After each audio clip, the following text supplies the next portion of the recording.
Nadreen अस्सलाम वालेकुम। Inside news के नए प्रोग्राम के साथ मैं हूं इब्राहिम राजा और आज हम आपको जनरल बाजवा, जनरल आसिम मुनीर और एक ताकतवर शख्सियत के मुतल्लिक तीन बड़ी खबरों और दो हैरानकुन वाकयात की अंदरूनी कहानी सुनाएंगे। इनमें पहली बड़ी खबर army chief general Asim Munir और इमरान खान साहब के मुतल्लिक एक बड़े इंकशाफ से जुड़ी हुई है। इस खबर का ताल्लुक आईएसआई से भी है, या आप यह कह सकते हैं कि यह एक ऐसी खबर है जो आईएसआई के कुछ ऑफिसर्स के साथ जुड़ी हुई है। इसकी अंदरूनी कहानी आपको मुख्तसरन बताते हैं। आज की दूसरी बड़ी खबर एक ताकतवर शख्सियत जो कि एक ताकतवर इदारे की सरबराह है और जिसके हाथ में पाकिस्तान का इस वक्त मुस्तकबिल है, इस ताकतवर शख्सियत की घिनौनी वारदात और चीफ जस्टिस के मुतल्लिक है। यह खबर चीफ जस्टिस साहब के घर से आई है। अब इमरान खान साहब के खिलाफ एक ताकतवर शख्सियत ने क्या घिनौनी वारदात की है, इसकी अंदरूनी कहानी आपको मुख्तसरन बताते हैं। आज की तीसरी बड़ी खबर जनरल बाजवा के घर से आई है। अब जनरल बाजवा जो कि 30 दिन की रोपोशी के बाद आप कह लें कि इनडायरेक्टली सामने आए हैं और जराए से कुछ बड़ी अजीबो गरीब किस्म की खबरें भी लगवा रहे हैं। लेकिन अब जनरल बाजवा के घर से और एक वीडियो के मुतल्लिक क्या खबर आई है और क्या नया इंकशाफ हुआ है, इसकी अंदरूनी कहानी भी आपको मुख्तसरन बताते हैं। हमारे जिन दोस्तों ने अब तक हमारे चैनल को सब्सक्राइब नहीं किया, उनसे हम कहेंगे कि हमारे चैनल को सब्सक्राइब कर लें ताकि उन्हें अहम मालूमात बर वक्त मिलती रहें। अब वापस आते हैं आज के मौजू पर और सबसे पहले आपको इमरान खान साहब और आईएसआई के अफसरान के मुतल्लिक एक बड़े इंकशाफ से आगाह करते हैं। आप कह सकते हैं कि यह आज की एक इंतहाई हसास नोयत की खबर है। अब यह इंकशाफ असल में उस वक्त हुआ जब इमरान खान साहब और जनरल आसिम मुनीर के दरमियान राब्तों के मुतल्लिक, यानी दोनों जानिब पैगाम रसानी के मुतल्लिक एक बड़ी मानीखेज किस्म की खबर आई। एक तरफ इमरान खान साहब हैं जो कि इस वक्त मुल्क में 3/4 जो अवाम है उनकी पहली चॉइस है एक लीडर के तौर पर, और जो ज़िमनी इलेक्शन हुए पंजाब में 2 मरतबा, उनमें इमरान खान साहब ने 3/4 अक्सरियत से खुद को मुल्क का सबसे मकबूल लीडर साबित कर दिया। अब इसी पूरी सूरत हाल में जनरल आसिम मुनीर और इमरान खान साहब के दरमियान, या आप ये कह सकते हैं कि जनरल आसिम मुनीर की इस्टेब्लिशमेंट और इमरान खान साहब के दरमियान पैगाम रसानी और राब्तों के मुतल्लिक एक बड़ी मानीखेज खबर आई, क्योंकि जाहिर है कि यह मुमकिन नहीं है कि 85% आवाम इमरान खान साहब के साथ खड़े हों या किसी भी लीडर के साथ खड़े हों। यानी जितने पॉपुलर इमरान खान साहब इस वक्त हैं, इतना पॉपुलर अगर कोई भी लीडर इस वक्त होता तो यह मुमकिन नहीं है कि 85% आवाम एक लीडर के पीछे खड़े हों और दूसरी जानिब एस्टैब्लिशमेंट के मुतल्लिक यह तासुर बने कि एस्टैब्लिशमेंट किसी और जानिब खड़ी है। तो इसी पूरी सूरत हाल में आप ये कह लें कि पहले मरहले में कुछ वाइब्स आई हैं जीएचक्यू की जानिब से और इमरान खान साहब की जानिब से भी कि एस्टैब्लिशमेंट और जीएचक्यू इमरान खान साहब से किस नोयत के राब्ते कर रहे हैं और किस तरह के कभी डायरेक्ट कभी इनडायरेक्ट पैगाम भिजवाए जा रहे हैं। और इस पैगाम रसानी के लिए आप ये भी कह सकते हैं कि कुछ अहम शख्सियात को भी इस्तेमाल किया जा रहा है। लेकिन अब इसी पूरी सूरत हाल में जब ये वाइब्स आई कि जीएचक्यू और इमरान खान साहब के दरमियान एक पॉजिटिव रिलेशनशिप होना चाहिए, एक पॉजिटिव वाइब्स दोनों जानिब से आ रही थी, इसी पूरी सूरत हाल में अब इमरान खान साहब ने army chief general Asim Munir के मुतल्लिक एक बड़ा इंकशाफ किया। लेकिन साथ ही यहां पर आईएसआई के 3-4 ऑफिसर्स ऐसे हैं, उनके मुतल्लिक भी आप ये कह सकते हैं कि एक बड़ा इंकशाफ हुआ है और एक हसास नोयत की खबर आई है। अब जाहिर है कि इमरान खान साहब जो हैं, ये डीजी आईएसआई की जो प्रेस कॉन्फ्रेंस थी उस पर ज्यादा खुश नहीं थे। इमरान खान साहब ने डीजी आईएसआई की प्रेस कॉन्फ्रेंस पर नाराजगी का इजहार भी किया था, और यह नाराजगी का इजहार उन्होंने किसी निजी ब्रीफिंग में नहीं किया था, कोई ऑफ कैमरा नहीं किया था, बल्कि कैमरों के सामने एक जलसे में उन्होंने डीजी आईएसआई और साबिक DG ISPR general Babar Iftikhar की जो ब्रीफिंग थी और जो प्रेस कॉन्फ्रेंस थी उस पर नाराजगी का इजहार किया था। उसके बाद इमरान खान साहब आईएसआई के एक और ऑफिसर हैं उनके मुतल्लिक इमरान खान साहब का मौकफ यह है कि उनके ऊपर जो कातलाना हमला हुआ इसमें आईएसआई के ये अफसर मुलव्विस थे। ये इमरान खान साहब का मौकफ है। अब इसी पूरी सूरत हाल में जनरल आसिम मुनीर और इमरान खान साहब के आप ये कह लें कि दरमियान जो इनडायरेक्ट राब्ते हो रहे हैं, इस हवाले से दो बड़े इंकशाफात हुए हैं, दो नए इंकशाफात हुए हैं। अब इनमें से एक इंकशाफ तो जनाब बाजवा के मुतल्लिक है और दूसरा जो इंकशाफ है ये आईएसआई के हाजिर सर्विस अफसरान से जुड़ा हुआ है। अब ये इंकशाफात उस वक्त हुए जब इमरान खान साहब ने ये अल्फाज बोले कि यहां एस्टैब्लिशमेंट इतनी तगड़ी है कि आप जो मर्जी कर लें, एस्टैब्लिशमेंट अपनी मर्जी करवाती है, एस्टैब्लिशमेंट कानून से ऊपर है और वो कानून तोड़कर हर किस्म का काम कर सकते हैं। उसके बाद खान साहब कहते हैं कि इस मुल्क का जो इंसाफ का निज़ाम है वो एस्टैब्लिशमेंट को कुछ नहीं कह सकता। अब ये चीज़ें आवाम के सामने आ गई हैं और ज़रूरी है कि हुकूमत और एस्टैब्लिशमेंट हमेशा एक पेज पर हो, तभी मुल्क मुस्तहकम हो सकता है, तभी मुल्क मजबूत हो सकता है। लेकिन उसके बाद इमरान खान साहब ने जनरल बाजवा के मुतल्लिक भी एक इंकशाफ किया और फिर army chief general Asim Munir के मुतल्लिक भी एक नया इंकशाफ किया। अब इमरान खान साहब ने जनरल बाजवा के मुतल्लिक ये इंकशाफ एक ऐसी सूरत हाल में किया जब अप्रैल 2022 में इमरान खान साहब की हुकूमत रजीम चेंज ऑपरेशन के तहत गिराई गई और उसके बाद के जो 8 माह हैं, इन 8 माह में पाकिस्तान की मईशत मुकम्मल तौर पर तबाह हो गई। पाकिस्तान के जो फॉरेन रिजर्व्स हैं वो आज के दिन में 5.7 अरब डॉलर से भी नीचे चले गए और आज ही के दिन में अब एक और इंटरनेशनल असेसमेंट आई है कि पाकिस्तान अमली तौर पर दिवालिया हो चुका है। अब इसकी सिर्फ एक अनाउंसमेंट बाकी है। अब इसी पूरी सूरत हाल में इमरान खान साहब ने जनरल बाजवा के मुतल्लिक ये अल्फाज बोले कि जनरल बाजवा ने रूल ऑफ लॉ को तबाह किया। उसके बाद इमरान खान साहब ने नई एस्टैब्लिशमेंट और आईएसआई के चंद अफसरान के मुतल्लिक जो कि हाजिर सर्विस अफसरान हैं उनके मुतल्लिक भी एक बड़ी मानीखेज किस्म की बात की। अब इमरान खान साहब ने कहा कि अभी भी यानी नए आर्मी चीफ तो आ गए हैं लेकिन नीचे वही लोग बैठे हुए हैं जो जनरल बाजवा के दौर में बैठे हुए थे। हमें यह कहा जा रहा है कि ऊपर से पॉलिसियां तब्दील हुई हैं, ऊपर से पॉलिसीज तब्दील हुई है। यानी इशारा यह था कि हमें यह कहा जा रहा है कि आर्मी चीफ की तब्दीली के बाद आर्मी चीफ के लेवल पर पॉलिसीज तब्दील हुई है। जिस तरह से जनरल बाजवा की बहुत क्लियर कट एक पॉलिसी थी इमरान खान साहब के खिलाफ, उस तरह की policy army chief general Asim Munir की नहीं है। ये इमरान खान साहब के अल्फाज थे कि ऊपर के लेवल पर कोई पॉलिसी तब्दील हुई है, ये हमें कन्वे किया गया है। लेकिन असल बात यह है कि नीचे वही लोग बैठे हुए हैं। यानी जनरल बाजवा का जो सेटअप है और जनरल बाजवा के दौर के लोग नीचे बैठे हुए हैं। अब जानने वाले जानते हैं कि यहां पर इमरान खान साहब का इशारा आईएसआई के उन अफसरान की जानिब है जिनके मुतल्लिक इमरान खान साहब कभी मिस्टर एक्स कभी मिस्टर वाई के अल्फाज इस्तेमाल करते रहे। और फिर इमरान खान साहब ने आईएसआई के एक ऑफिसर पर यह इल्जाम भी लगाया कि उन पर जो कातलाना हमला हुआ था उसके पीछे भी यही ऑफिसर थे। लेकिन अब यहां पर चीफ जस्टिस के घर से भी एक बड़ी अजीबोगरीब किस्म की खबर आई है, क्योंकि चीफ जस्टिस के घर से भी आप ये कह सकते हैं कि अमली तौर पर कुछ लोगों को यरगमाल बनाया गया है, या आप इनडायरेक्टली ये कह सकते हैं कि कुछ जज साहिबान को यरगमाल बनाया गया है। अब ये जो यरगमाल बनाने वाली खबर है ये एक ऐसी सूरत हाल में आई जब इमरान खान साहब ने नए army chief general Asim Munir के मुतल्लिक पहली मर्तबा एक बड़ा इंकशाफ किया और खुलकर अपनी राय का इजहार किया। अब इमरान खान साहब ने ये अल्फाज इस्तेमाल किए इनडायरेक्टली जनरल आसिम मुनीर को मुखातिब करते हुए कि हम पाकिस्तान के लिए दुआ करते हैं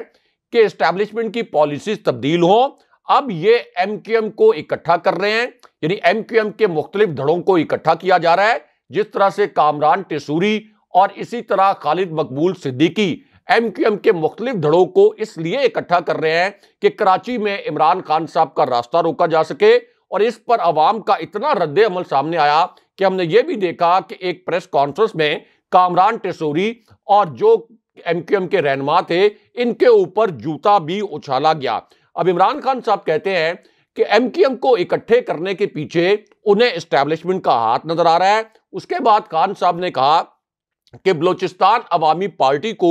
पीपल्स पार्टी में जम किया जा रहा है, और फिर खान साहब ने यह सवाल उठाया कि आखिर ये कौन कर रहा है, और खान साहब के अल्फाज ये थे कि पीछे तो यही है। यानी खान साहब ने एक तरह से इशारा किया कि एस्टैब्लिशमेंट ही इस वक्त एमक्यूएम के धड़े इकट्ठे कर रही है, और इसी तरह ये जो बलूचिस्तान अवामी पार्टी है इसको भी पीपल्स पार्टी में एस्टैब्लिशमेंट के कहने पर जम किया जा रहा है। लेकिन यहां पर जनाब बाजवा के मुतालिक भी एक बड़ी मजे की स्टोरी आई है, एक बड़ी अलग किस्म की स्टोरी आई है। अब यह स्टोरी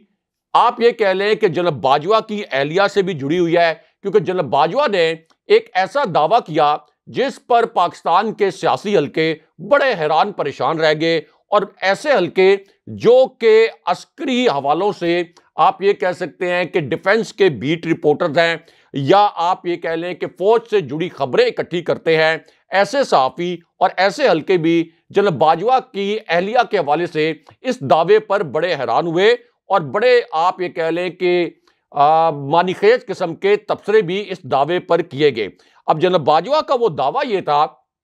कि उनकी एहलिया टीवी स्क्रीन देख रही थी, टीवी स्क्रीन पर अचानक जनाब बाजवा की एक्सटेंशन की खबर चली, और जनाब बाजवा को उस वक्त तक नहीं मालूम था कि जनाब बाजवा को एक्सटेंशन दे दी गई है। और फिर जनाब बाजवा की एहलिया ने जनाब बाजवा को यह बताया कि देखें आपकी एक्सटेंशन की खबर टीवी पर चल रही है और आपको यह नहीं पता, और जनाब बाजवा ने यह तासुर दिया कि इमरान खान साहब ने बतौर प्राइम मिनिस्टर मुझे बताए बगैर मुझे एक्सटेंशन दे दी, मैं ये एक्सटेंशन नहीं लेना चाहता था। बाद में जनाब फैज हमीद और 3-4 और जनरल्स, जिनमें जनाब आसिफ गफूर का नाम भी लिया गया, ये मेरे घर आए और इन्होंने मुझे कायल किया कि चलें अब इमरान खान साहब ने आपको एक्सटेंशन दे दिया है तो अब आप एक्सटेंशन ले लें। यह जनाब बाजवा ने दावा किया था, लेकिन अब इमरान खान साहब ने इस दावे को उड़ा के रख दिया है। यानी दावा यह किया गया था कि यह एक्सटेंशन इमरान खान साहब ने मुझे जबरदस्ती दी। हालांकि जानने वाले जानते हैं कि जब जनाब बाजवा की एक्सटेंशन का केस सुप्रीम कोर्ट में फंसा था, जब एक मिस्टीरियस किस्म की पिटीशन आखिरी वक्त में जनाब बाजवा की एक्सटेंशन के खिलाफ सुप्रीम कोर्ट में गई, सुप्रीम कोर्ट ने उस केस को टेकअप भी कर लिया। उसके बाद उस वक्त के चीफ जस्टिस आसिफ सईद खोसा ने जनाब बाजवा के मुतालिक बड़े मौज़िका खेज किस्म के रिमार्क्स भी दिए, और यहां तक कहा कि जनाब बाजवा खुद प्राइम मिनिस्टर हाउस जाते हैं और अपनी एक्सटेंशन का जो ड्राफ्ट है उसको खुद तैयार करवाते हैं। और ये रिमार्क्स भी दिए आसिफ सईद खोसा साहब ने कि इस वक्त आर्मी चीफ को शटल कॉक बना दिया गया है। यानी जनाब बाजवा इन तमाम रिमार्क्स के बावजूद, जो कि बड़े मौज़िका खेज किस्म के रिमार्क्स लगते थे, उस वक्त तज़ीक आमेज रिमार्क्स लगते थे, उसके बावजूद जनाब बाजवा अपनी एक्सटेंशन का केस लड़ रहे थे। इसका मतलब यह है कि जनाब बाजवा उस एक्सटेंशन को हर सूरत में हासिल करना चाहते थे। अब इमरान खान साहब से यह पूछा गया कि क्या आपने जनाब बाजवा की ख्वाहिश के बगैर उनको एक्सटेंशन दी, या जनाब बाजवा ने कोई ख्वाहिश का इजहार किया था कि उनको एक्सटेंशन दी जाए। अब इस पर इमरान खान साहब ने यह कहा है कि मुझे जनाब बाजवा की जानिब से मैसेज आया था, यानी जनाब बाजवा ने मुझे यह पैगाम दिया था कि मुझे ये एक्सटेंशन चाहिए। और फिर सबको पता है कि जनाब बाजवा ने खुद ये केस सुप्रीम कोर्ट में फरोग नसीम के जरिए लड़ा भी था। लेकिन अब यहां पर इमरान खान साहब ने ये अल्फाज भी बोले कि जनाब बाजवा हर फन मौला बन गए थे, उनको यही नहीं पता था कि खुशहाली और कानून की हुक्मरानी ये आपस में जुड़े हुए हैं। जनाब बाजवा हमें लेक्चर देते थे कि ऑपोजिशन को एनआरओ दे दो और आप मईशत पर तवज्जो दें, लेकिन अब यहां पर चीफ जस्टिस साहब के घर से भी आप कह लें कि एक बड़ी अजीबो गरीब किस्म की खबर आई है, और चीफ जस्टिस साहब के घर के एक हिस्से के टूटने के मुतालिक, या यहां पर कुछ जज साहिबान को यरगमाल बनाने के मुतालिक भी एक बड़ी आप ये कह लें कि अलग किस्म की स्टोरी आई है, बड़ी मुज़हिका खेज किस्म की स्टोरी आई है। अब चीफ जस्टिस साहब का ये जो घर है, या आप कह सकते हैं कि ये जो आला तरीन अदालत है, इसका एक हिस्सा ऐसा है जहां पर इमरान खान साहब की सर्विलेंस की जाती थी, इमरान खान साहब की जासूसी की जाती थी, इमरान खान साहब क्या अल्फाज बोलते हैं उन अल्फाज को मैग्नीफायर लगाकर एग्जामिन किया जाता था, और फिर यह परखा जाता था कि इमरान खान साहब के कौन से ऐसे अल्फाज हो सकते हैं जिन पर इमरान खान साहब को किसी कानूनी शिकंजे में जकड़ा जा सकता है। अब यही जो टी रूम है, जिस हिस्से का हमने जिक्र किया कि इस्लामाबाद हाई कोर्ट का, इसी टी रूम के मुतालिक इस्लामाबाद हाई कोर्ट के जो जज साहिबान हैं उन्होंने ये रिमार्क्स दिए थे कि हमने इमरान खान साहब की जज ज़ेबा साहिबा के मुतालिक जो तकरीर थी वो इस टी रूम में सुनी और इमरान खान साहब के रिमार्क्स जज ज़ेबा साहिबा के मुतालिक बड़े खतरनाक किस्म के रिमार्क्स थे और इस वजह से इमरान खान साहब पर तौहीन अदालत का केस चलना चाहिए। उसके बाद इमरान खान साहब पर दहशतगर्दी का मुकदमा भी कायम कर दिया गया और खान साहब को इस एक नाम निहाद मुकदमे में दहशतगर्दी की दफात का सामना भी करना पड़ा। लेकिन अब इसी टी रूम में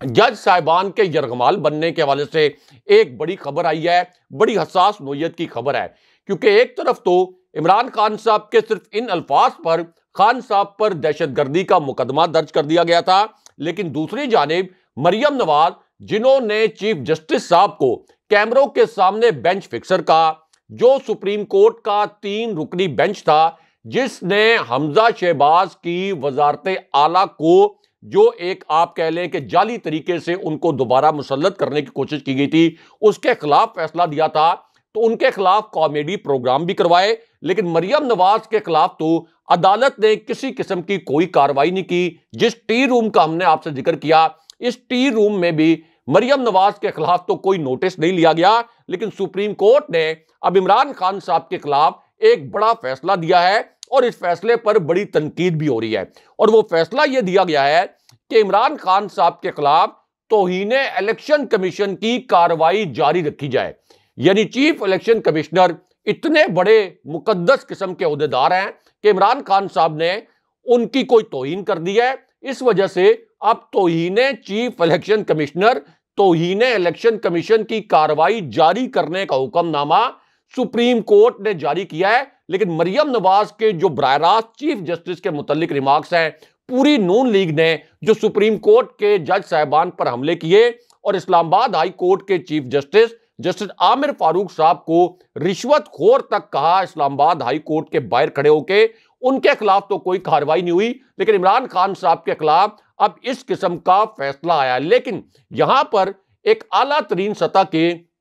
फौजी इजलास के मुतालिक भी एक बड़ी और अहम नोयत की खबर आई है। ये एक ऐसा इजलास है जिसमें army chief general Asim Munir भी शरीक थे। इसी इजलास में DGISI जनरल नदीम अंजुम भी शिरकत कर रहे थे। आपके chairman joint chief of staff committee भी इस इजलास में शरीक थे। पाक फजाइया, पाक बैरिया और आपकी जो पूरी फौजी क़यादत है वो इस इजलास में शिरकत कर रही थी। इससे अंदाजा लगाया जा सकता है कि यह कितना अहम नोयत का इजलास था। अब यह इजलास एक ऐसे मौके पर हो रहा था जब इसी महीने में पाकिस्तान ने तकरीबन $1.25 अरब का बैरूनी कर्जा देना है। पाकिस्तान के जो फॉरेन रिजर्व्स हैं ये इस वक्त कम तरीन सतह पर हैं, यानी $5.7 अरब पर। और जब $1.25 अरब आप बैरूनी कर्जा देंगे तो इसका मतलब यह है कि सुकूक बॉन्ड्स और इसके अलावा पाकिस्तान की जो इंटरनेशनल गारंटीज थी, सॉवरन गारंटीज, ये सारी गारंटीज जो हैं ये डिफॉल्ट कर सकती हैं। दूसरी जानिब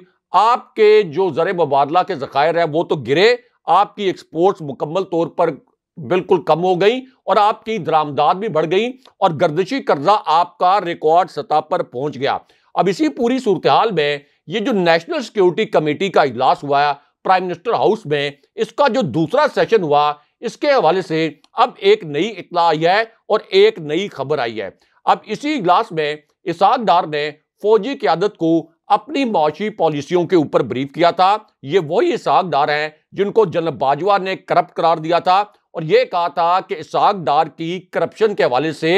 एक नेटो के सिविल नुमाइंदे ने जनरल बाजवा को आगाह किया था कि किस तरह से वो गैर मुल्की सरमायाकारों से कमीशन मांग रहे थे। अब ये जो नेशनल सिक्योरिटी कमेटी का इजलास है, इसके हवाले से ये इत्तला आई है कि यहां पर इसहाक डार ने जो एक ब्रीफिंग दी फौजी क़यादत को कि किस तरीके से मईशत को रिवाइव किया जा सकता है, फौजी क़यादत इस ब्रीफिंग के ऊपर मुतमईन नजर नहीं आई। इस वजह से अब तमाम जो माशी पॉलिसीज हैं उनके अख्तियारात भी आर्मी चीफ और फौजी क़यादत ने अपने हाथ में ले लिए हैं। इसहाक डार को अमली तौर पर फारिग कर दिया गया है। यहां तक कि अब नून लीग के अंदर से भी ये आवाजें उठ रही हैं कि इसहाक डार ने ना सिर्फ मईशत को डुबाया बल्कि उन्होंने नून लीग की जो रही सही सियासत थी उसको भी डुबो दिया है। इसलिए इसहाक डार को फारिग करने के लिए नून लीग के अंदर से भी आवाजें उठ रही हैं। अगले प्रोग्राम तक के लिए खुदा हाफिज।